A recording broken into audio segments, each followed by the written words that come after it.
Hello everyone, this is Amrit Pal Singh. I'm here to present my first video on Apache Hive. In this video, I'll be discussing how we can install Apache Hive on Ubuntu machine. I'm using Ubuntu 18.04 LTS, so I'm assuming that you already have Ubuntu installed in your system and you already have Hadoop configured because Apache Hive is work on the top of Apache Hadoop, so Hadoop should be there if you want to work with Apache Hive. So the prerequisite for this practical is Java need to be configured as well as the Hadoop. Then you can go with the Hive installation. So you know what is Hive actually? Hive is nothing but a tool where we can make use of the regular structured query language like SQL kind of queries we can make use of, because Hive is just an abstraction over the Apache Hadoop MapReduce, because in a MapReduce we actually write very complex Java codes.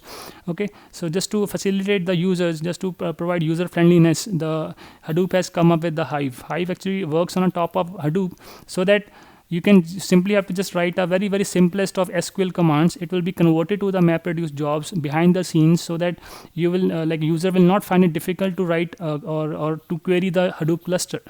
So that's why Hive is available for you. So how to download? Simply just go to the Hive official website. I've already opened in front of you that Hive official website. Click on download or release now, and then afterwards click on this link, which is a mirror site for your download.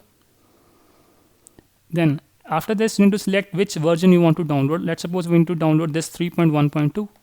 Click it here, and afterwards you will reach at this location. At this location, you need to just select that file for download, which is ending with bin.tar.gz.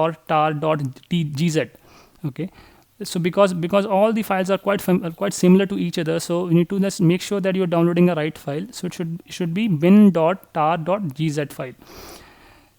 Okay, click it here. It will download the zipped folder in your system. I've already have that folder in my system. I can show you. This is the downloaded Hive folder. How to start with installation? Simply right click here and then click on the extract here button. Okay, although you can also extract using the tar utility as well on the command line, so it will be too time consuming to write all the command on command line. So the best option is just do the shortcut way and click on extract here. It will extract the folder on your home location.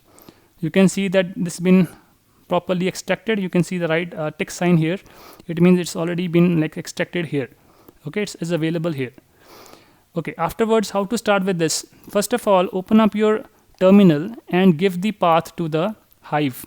How to give a path? You need to open up your bash rc.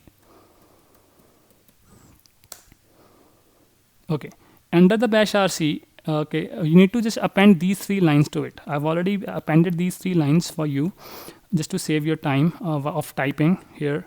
So in this case, you need to give the Hive underscore home where my Hive is available. It's my home location, and give the path to the bin location, and also give one more thing, give the configuration dir, configuration directory path, which is the conf location. So these 3 lines need to be appended to your existing bash rc contents. Okay, after appended these 3 lines, click on save, cross this button, close this file, and then write this command to activate those contents, source bash rc. So, okay, so we are done with the path setting. Now we are done with the second step here. Third step is, now this folder need to now go to this folder, which is the Hive folder, and go to the conf location, and here we need to rename 2 files. These 2 files, hive-default.xml and hive-env.sh. These 2 files are important for us, so that it should be in proper shape. How to renaming that file? Simply right click again and go to the rename option, and simply remove this suffix from the file .template, and then click on rename. Similarly, click on this Hive file and click on rename, and simply remove the .template. So we are ready with this. You can see the structure has been changed. This is now become a script file. This is now the next file which we were looking for, .xml. Okay, afterwards, now click on this, and here we need to add the Hadoop home where my Hadoop is available, because Hive should know where your Hadoop is available, so that both can be integrated. How we can set a path? Simply wherever you are getting the empty path or empty location, simply append the line over there. Hadoop underscore home, because I know it's my home location. Hadoop home Amrit. Let me check the path again, verify the path. It is 3.1.1 hyphen 3.1.1. Save. Done. So we have set the path of Hadoop in hyphen env.sh. Okay, so it's done. It's available here. You can again verify. It's available here. Great. Next step is to create two folders now. Which two folders I'm talking about? One folder is Hive user Hive warehouse, and one is TMP temp. So why these two folders are important? Because user Hive warehouse will be used by Hive to store the Hive tables. By default, Hive make use of warehouse location to store the tables. And then why we require temp? Because temp will be used by Hive for storing the temporary information. Intermediate data or intermediate results will be stored in the temp. So we need to create these two folders. I've already have created these two folders.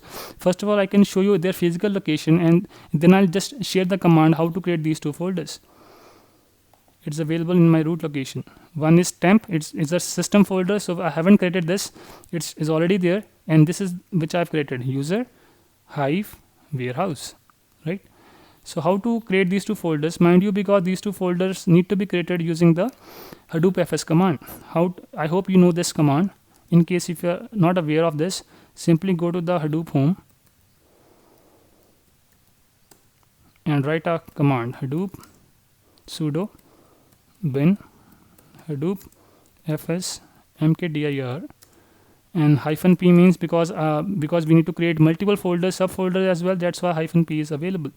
And then simply write user Hive warehouse. In this way it should be created.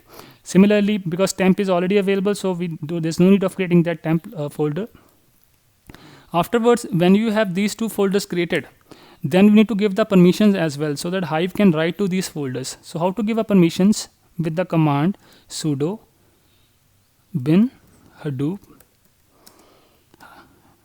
fs hyphen chmod 777 and then user Hive warehouse. Okay, this is the command we need to write to give the permissions. So earlier we were using here instead of chmod we were using mkdir, and instead of 777 we were using hyphen p, but now we are using chmod 777 just to give the top level permissions to this particular locations. So we need to repeat the command for this and for the temp. So these two commands need to be written over there, right? After you created the two folders, with the first you have created the folders with the mkdir command with the hyphen p option, and then after creating the user Hive warehouse folder, then we need to give the permissions using chmod 777, which is the top level permissions in the Linux, you know. Okay, after we have set these two things, I've already have actually run these two commands. That's why I'm not actually executing these two commands. And last step is to configure the metastore. So what is metastore now? Metastore is nothing but is a central repository which is used by Apache Hive to store the metadata about the tables. Okay, so metastore need to be configured. So where we have to configure the metastore? Under the Hive home /bin. So first of all, go to the Hive home.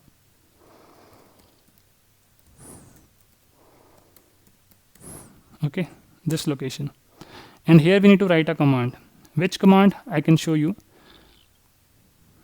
I'll show you that command. I've already have written this command. This one, schema tool. It's a script file available under the bin location. DB type, database type. DB type stands for database type. Derby. So what is Derby? Derby is the underlying database used by Apache Hive. By default, Apache Hive make use of Derby as a database. Init schema meaning is initialize schema. So this is the command you need to run under the bin location of Hive. Press enter. This will take a little time and it will show you the result. It will show you the output, script completed. You should get this message only. Just to verify that everything is in right place. You should get this message at end. Schema tool completed, initialization script completed. Okay, so we are done with this. So if we type now Hive, it should show me that Hive prompt. Press enter.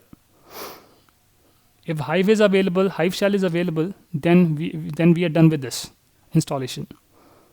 You should get the Hive as a shell. Okay, we are getting the Hive session ID here. which will be unique for every session. You can see that we have got the Hive as a shell.